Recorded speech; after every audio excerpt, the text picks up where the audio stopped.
মাত্র ৫-৬ ঘন্টার বৃষ্টিতে কলকাতা একেবারে জলের তলায় ডুবে গেল।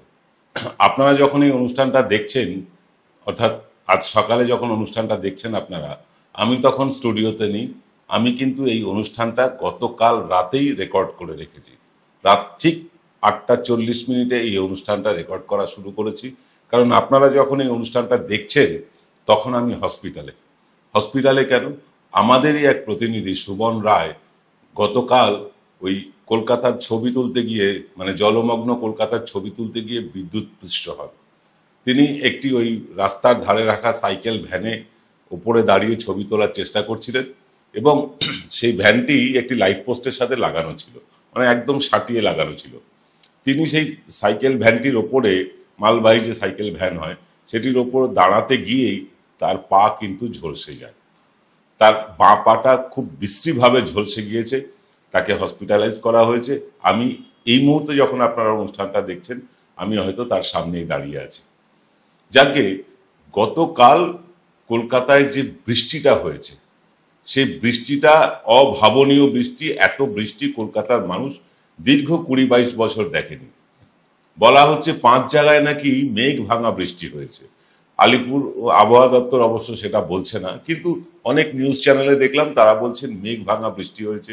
কিছু কিছু ভিডিও ক্লিপ দেখলাম, তার সত্যতা যাচাই করতে পারিনি বলে আপনাদের দেখাচ্ছি না। কিন্তু বৃষ্টি যে ব্যাপক হয়েছে এ নিয়ে কোনো সন্দেহ নেই। প্রকৃতির নিয়মে বৃষ্টি হবে, শীত পড়বে, গরম পড়বে, প্রত্যেকটাই প্রকৃতির নিয়মে আসে। তবে এবছর যেন বৃষ্টিটা সারা দেশে, এত বেশি বৃষ্টি সারা দেশের মানুষ দেখেনি। পাঞ্জাব ভাসছে, গুরগাঁও ভাসছে, মহারাষ্ট্র ভাসছে, বিহার ভাসছে, এবার কলকাতা ভাসতে শুরু করলো। অর্থাৎ বিভিন্ন রাজ্যে কিন্তু এই বন্যা কবলিত এলাকায়, আমি আপনাদের উত্তরাখণ্ডের কথাটা বলিনি, উত্তরাখণ্ড হিমাচলেও কিন্তু ব্যাপক বৃষ্টি হয়েছে। এই যে বৃষ্টিটা, এই বৃষ্টিতে আমাদের কিছু করার নেই, প্রকৃতির ওপর আমাদের হাত নেই। আমরা বিজ্ঞানে যতই অগ্রগতি করি না কেন, এই খরা, বন্যা, ভূমিকম্প এসব থেকে নিজেদেরকে এখনো রোধ করতে পারিনি। আমরা মানুষ মারার বিভিন্ন যন্ত্র বার করেছি, আবিষ্কার করেছি, বন্দুক আবিষ্কার করেছি, ডিনামাইট আবিষ্কার করেছি। এই আবিষ্কারের পালা চলতে চলতে আমরা এক সময় নিউক্লিয়ার বম্ব পর্যন্ত, হাইড্রোজেন বম্ব পর্যন্ত আমরা বানিয়ে ফেলেছি। কিন্তু মানুষ বাঁচানোর জন্য প্রকৃতির রোষানলে পড়লে মানুষকে বাঁচাতে পারেনি। কিন্তু মানুষ যাতে না মরে সে ব্যবস্থাও তো আমরা করতে পারি। মানুষ যাতে এই অকাল বৃষ্টি বলুন বা এই অতিবৃষ্টি বলুন, এর ফলে কলকাতায় যে বৃষ্টি হলো তাতে ৮ জন মানুষ প্রাণ হারালো। জানেন ৮ জন মানুষ কেন প্রাণ হারিয়েছেন? সবটাই কিন্তু কলকাতার একমাত্র বিদ্যুৎ সাপ্লায়ার সিএসসির কারণে হয়েছে। সিএসসি যে ইলেকট্রিকের তার বিভিন্ন জায়গা থেকে গেছে, সেই তার খোলা অবস্থায় পড়ে থাকার কারণে বিদ্যুৎপৃষ্ট হয়ে মারা গেছেন ৮ জন, আর আহত হয়েছেন আমাদের সুমনের মতন অসংখ্য মানুষ। বহু জায়গা থেকে খবর পেয়েছি যে তারা বিদ্যুৎপৃষ্ট হয়েছেন, মারা হয়তো যাননি কিন্তু গুরুতর আহত। যেমন আমাদের সুমন রায়ের আঘাতটা অত্যন্ত গুরুতর, যদিও ডাক্তারবাবুরা বলেছেন যে ৭ দিনের মধ্যেই তিনি আবার চলাফেরা করার মতন জায়গায় চলে আসবেন। কিন্তু কি দোষ ছিল সুমনের? কি দোষ ছিল ওই ৮ জন মানুষের? সুমন তার নিজের কাজ করতে গিয়েছিলেন। সাংবাদিক হিসেবে আপনাদের সামনে ছবি তুলে আনা সুমনের কাজ, আমাদের কাজ। আমরা সেই কাজটাই তো করতে গিয়েছিলাম। তারপরেও বিদ্যুৎপৃষ্ট হতে হলো ওই সিইএসসি নামে বিদ্যুৎ সাপ্লাই কোম্পানির অবহেলায়, তাদের একেবারে গাফিলতিতে। আজকে আমরা থার্ড আইতে আলোচনা করব এইটা নিয়ে।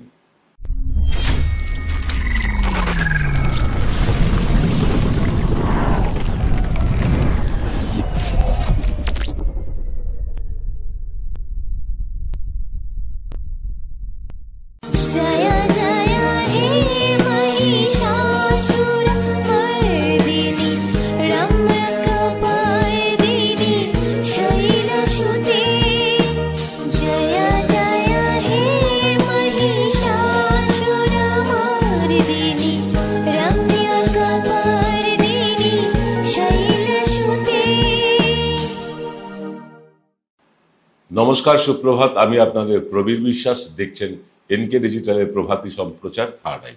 দেখুন, বিদ্যুৎপৃষ্ট হয়ে মারা যাওয়াটা এটাকে আপনি প্রাকৃতিক দুর্যোগ বলতে পারবেন না, এটা বিদ্যুৎ সাপ্লাই কোম্পানির গাফিলতি, অর্থাৎ সিএসসি সঞ্জীব গোয়েঙ্কাদের গাফিলতি।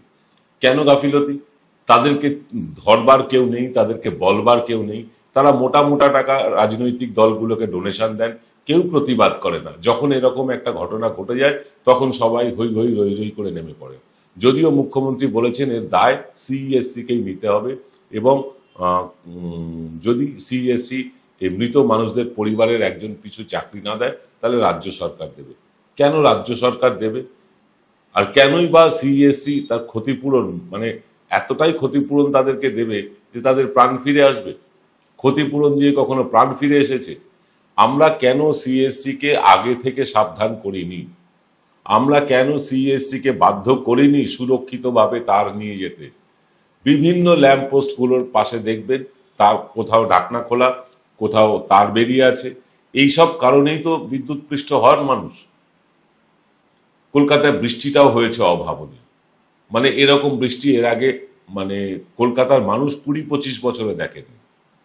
গড়িয়াতে হয়েছে 332 মিলিলিটার, যোধপুর পার্কে হয়েছে 285 মিলিলিটার, কালীঘাটে হয়েছে 280.2 মিলিলিটার, তপসিয়ায় হয়েছে 275, বালিগঞ্জে 264 মিলিলিটার, চেতলায় 262 মিলিলিটার, মোমিনপুরে 234 মিলিলিটার, চিংড়িঘাটায় 237 মিলিলিটার, পামার বাজার শিয়ালদার কাছে পামার বাজারে হয়েছে 217 মিলিলিটার, ধাপায় হয়েছে 212 মিলিলিটার, আর সিপিটি ক্যানেলে হয়েছে 209.4 মিলিলিটার, উল্টোডাঙ্গায় হয়েছে 207 মিলিলিটার, কুঁদঘাট অঞ্চলে হয়েছে 203.4 মিলিলিটার, ট্যাংরার আশেপাশে হয়েছে 201 মিলিলিটার, ঠনঠনিয়া এলাকায় হয়েছে 195 মিলিলিটার।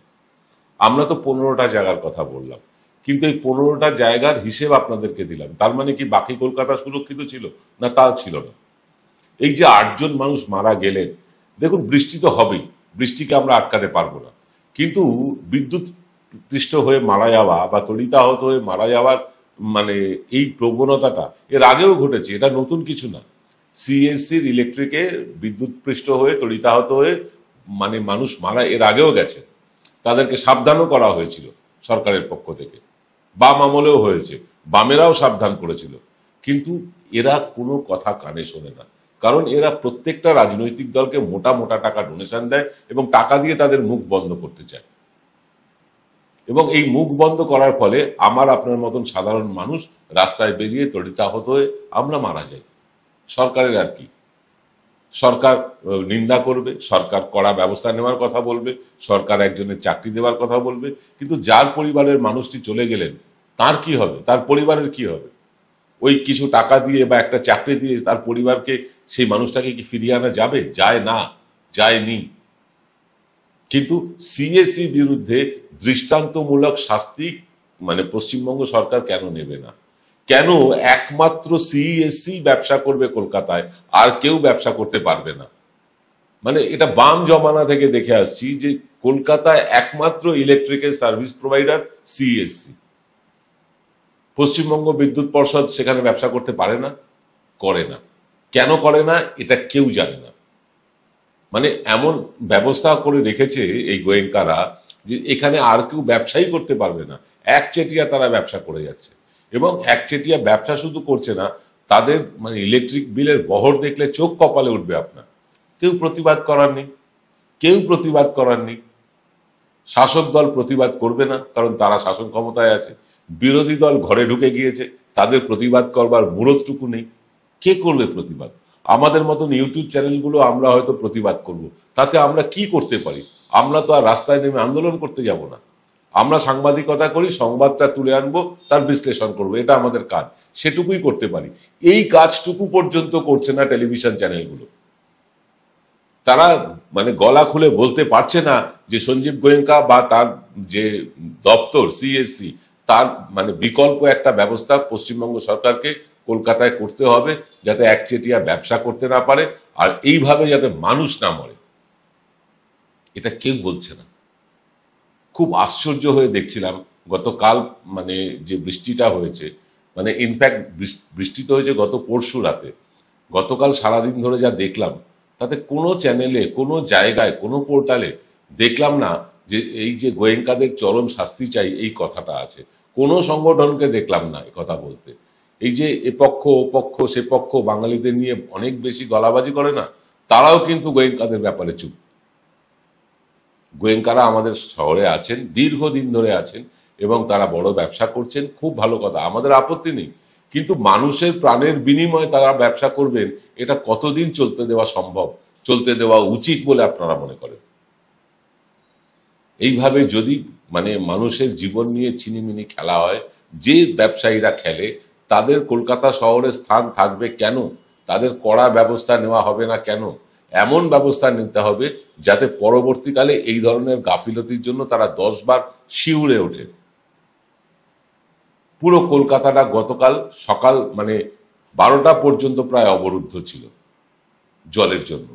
কিন্তু কলকাতার যে মহানাগরিক ববি হাকিম, তাকে আমরা ধন্যবাদ জানাবো, তিনি নিজে রাস্তায় নেমেছেন, মমতা বন্দ্যোপাধ্যায় কন্ট্রোল রুম খুলেছেন, সব মিলিয়ে কিন্তু একটা ব্যাপক ব্যবস্থা নেওয়ার ফলে কলকাতার জল কিন্তু গতকাল বিকেলেই কিন্তু প্রায় অনেকটাই নেমে গিয়েছে। প্রায় 70-80% জায়গার জল নেমে গিয়েছে।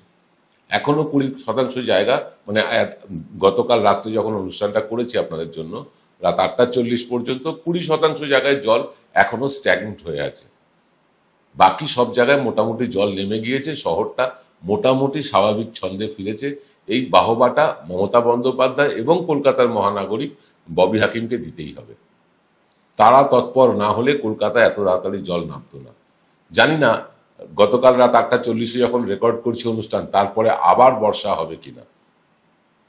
বর্ষা হলে কলকাতা আরো একবার ভাসবে। কলকাতা ভাসবে কেন, সারা পৃথিবীতে বর্ষা হলে সমস্ত শহর ভাসে, যত উন্নত শহরই হোক তারা ভাসে। কিন্তু এইভাবে বিদ্যুৎপৃষ্ট হয়ে মারা যাবে মানুষ, সেটা তো মেনে নেওয়া যায় না। ফিরছি একটা ছোট্ট বিরতির পর। জয়গুরু রত্নভান্ডার জ্যোতিষ চেম্বার, এখানে গোল্ড মেডেলিস্ট জ্যোতিষী বসেন। হাই কোয়ালিটির আসল গ্রহরত্ন সবচেয়ে কম দামে এখানে পাওয়া যায়। স্থান বেলঘড়িয়া রানীপার্ক বটতলা 2 নম্বর রেলগেটের নিকটে। 9681345722 এবং 9007778922।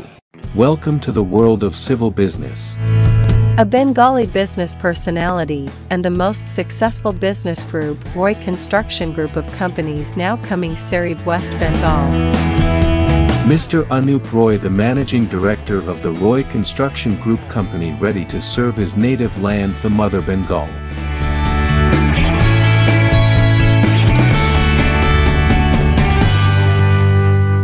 ফিরলাম বিরতির পর। আপনারা দেখছেন এনকে ডিজিটালের প্রভাতী সম্প্রচার থার্ড আই। আবার বলছি, এই অনুষ্ঠানটা রেকর্ড হয়েছে গতকাল রাত 8:40। তারপরে কি হয়েছে আমরা জানি না, বলতে পারবো না, কারণ আমাদেরই এক সহকর্মী, তিনি হাসপাতালে শয্যাশায়ী, তিনিও বিদ্যুৎপৃষ্ট হয়েছেন, তার বাঁ পাটা ঝলসে গিয়েছে, তার চিকিৎসা চলছে, তার কাছেই এই মুহূর্তে আমি রয়েছি।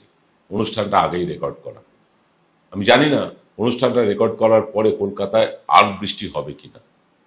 আবহাওয়া দপ্তর বলছে হবে, যদি হয় তাহলে আরো একবার ভাসবে কলকাতা। কিন্তু প্রাণ যাবে কি? এই যে সিএসসির গাফিলতি আমরা দেখেছি আমফানের সময়, আমরা দেখেছি এই গাফিলতিতে আমফানের সময় বিদ্যুৎপৃষ্ট হয়ে বহু মানুষ নিহত আহত হয়েছে।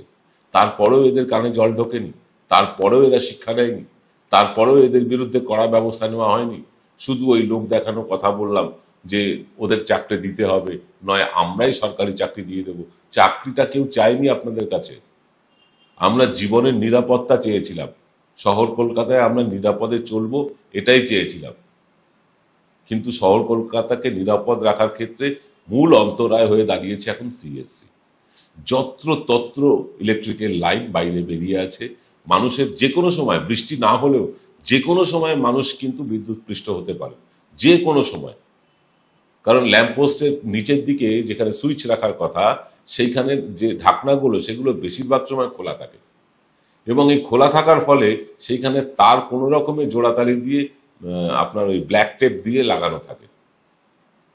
সেগুলো ব্ল্যাক টেপগুলো রোদে বা জলে সেগুলোর আঠা কমে যায়, খুলে যায়, সেগুলো দেখার কেউ নেই। কিন্তু ইলেকট্রিকের বিল নিতে আসার সময় তারা কিন্তু একেবারে তৎপর। আপনি কয়েক মাস বিল না দিলে আপনার ইলেকট্রিকের লাইনটা তারা কেটে দিয়ে যাবে। এতটাই তারা রূঢ়, এতটাই মানে বিদ্যুৎ তো এখন বেসিক পরিষেবা, মানুষকে সুযোগ পর্যন্ত দেওয়া হয় না যে টাকাটা শোধ করে দেবো আমি, আমাকে কিছু সময় দেওয়া হোক না, এরকম কোনো অপশন নেই। সময় মতন পয়সা না দিলে আপনার লাইনটা কেটে দিয়ে যাবে। আর মানুষের নিরাপত্তা নিয়ে তারা উদাসীন হয়ে থাকবে। তারা বিভিন্ন ক্লাবকে স্পন্সর করবে, বিভিন্ন বড় বড় ইভেন্ট করবে, নিজেদের ছবিকে উজ্জ্বল করবে কলকাতার মানুষের প্রাণের বিনিময়ে, আর সেটা আমরা মেনে নেব? এনকে ডিজিটাল তো মানবে না। তার জন্য যা হয় হবে। আমরা জানি এই গোয়েঙ্কারা ভীষণ প্রভাবশালী, ভীষণ প্রভাবশালী। তারা যা খুশি করতে পারেন আমাদের চ্যানেলের সাথে এই আজকের অনুষ্ঠান করার জন্য, করে নিন, কুছ পরোয়া নেই, এসব নিয়ে ভাবি না। কিন্তু প্রতিবাদটা তো করতে হবে। আজকে যারা বাঙালির হয়ে গলা ফাটায় গুটখা, ভুজিয়া, তারপরে আর কি কি নিয়ে, কি খৈনি, এইসব নিয়ে যারা গলা ফাটায়, তারা কোথায় আছে? তারা কেন ঘরে ঢুকে গিয়েছে? তারা কেন গোয়েঙ্কাদের বিরুদ্ধে সরব নয়? তাদের সাথে কি সাঁটগাঁট আছে গোয়েঙ্কাদের? এ পক্ষ ও পক্ষ, অনেক পক্ষকে তো দেখলাম বড় বড় ডায়লগ কলকাতাবাসীর জন্য, বাঙালির জন্য, অথচ কলকাতায় যখন বাঙালি মরে, বাংলার মানুষ মরে, তখন তারা কোথায় যায়? আমাদের খুব লজ্জা লাগে, লজ্জা লাগে যে এরকম একটা মানে সরকার, তারা এই রকম একটা ব্যবসায়ীকে, যারা মানুষের প্রাণের বিনিময়ে কলকাতা শহরে ব্যবসা করছে, তাদেরকে অ্যালাউ করছে কি করে? এই মুহূর্তে এই সঞ্জীব গোয়েঙ্কাদের বিরুদ্ধে জনমত তৈরি হওয়া দরকার দুটো ব্যাপারে। এক তো তাদের নিরাপত্তা নিশ্চিত করতে হবে মানুষের, কোনো মানুষের আর প্রাণ যাবে না বিদ্যুৎপৃষ্ট হয়ে। আর দ্বিতীয়ত সরকারকে এই ব্যবস্থাটা নিতে হবে যে কলকাতা শহরে শুধু গোয়েঙ্কারা কেন, আরো অনেক অপশন আসুক, রিলায়েন্স আসুক, অরেঞ্জ আসুক, অনেক সংস্থা আছে যারা সারা ভারতবর্ষে বিদ্যুতের ব্যবসা করে, তাদেরকেও ব্যবসা করতে দেওয়া হোক। মানুষ চুজ করে নি কোনটা করবে, তারা কোন ইলেকট্রিসিটি ব্যবহার করবে। মানুষের কাছে কোনো অপশন নেই, তারা সিএসসির উপরে নির্ভরশীল এবং সিএসসি এর পুরো ফায়দাটা নিয়ে চলে যাচ্ছে। মোটা মোটা বিল আসছে, মানুষ দিতে বাধ্য হচ্ছে। তবু তো মমতা বন্দ্যোপাধ্যায়কে ধন্যবাদ জানাবো যে তিনি প্রিপেড মিটার চালু করতে দেননি। প্রিপেড মিটার চালু হলে যে কি বিপর্যয় নেমে আসতো মানুষের জীবনে, সেটা কল্পনাও করা যাচ্ছে না। যেখানে যেখানে লেগেছে প্রত্যেক জায়গা থেকে অভিযোগ।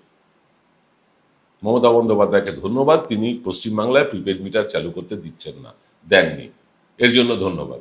কিন্তু মমতা বন্দ্যোপাধ্যায়কেই সক্রিয় হতে হবে যে এই সিএসসিদের জন্য, এই সব ব্যবসায়ীদের জন্য আর একটা মানুষেরও যেন প্রাণ না যায় তা নিশ্চিত করতে হবে, এবং এর জন্য যত দূর ব্যবস্থা নেওয়া সম্ভব তত দূর ব্যবস্থা সরকারকে নিতে হবে। কারণ এই সব ঘটনাগুলোই সরকারকে কালিমালিপ্ত করে।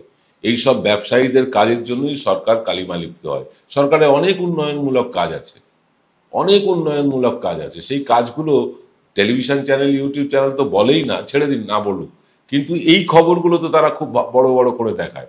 রাত্রিবেলা ঘুমিয়েছিলাম কলকাতায়, সকালে উঠলাম ভেনিসে, এই ধরনের কথাবার্তা তারা শোনায়। বৃষ্টি হলে কলকাতা কেন, সব শহরই ভেনিস হয়, কিন্তু সব শহরে মানুষ মারা যায় না। মানুষ মারা যায় এইসব ধান্দাবাজ ব্যবসায়ীদের জন্য। সেই ব্যবসায়ীদের বিরুদ্ধে কড়া ব্যবস্থা সরকারকেই নিতে হবে, সরকারকেই নিতে হবে কড়া ব্যবস্থা, যাতে এই যে 8 জন মানুষের প্রাণ গেল, প্রায় শতাধিক মানুষ আহত হলো, তাদের জানমালের সুরক্ষার দায়িত্ব সরকারকেই নিতে হবে। এবং সরকারকে এতটাই কড়া ব্যবস্থা নিতে হবে, ভবিষ্যতে ইলেকট্রিকের তার কোথাও খোলা থাকলে সংশ্লিষ্ট ব্যবসায়ী, যে ব্যবসায়ী থাকবে, তার ওপর মানে তিনি যেন 10 বার ভাবেন।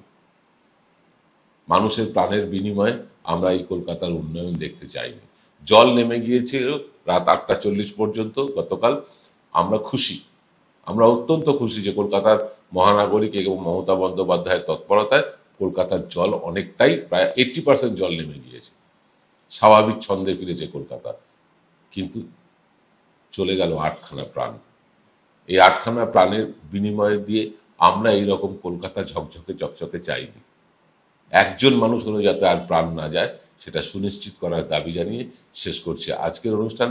দেখা হবে আজ বিকেল 5টায় প্রবীর প্লাসের অনুষ্ঠানে। সকলে ভালো থাকবেন, নমস্কার।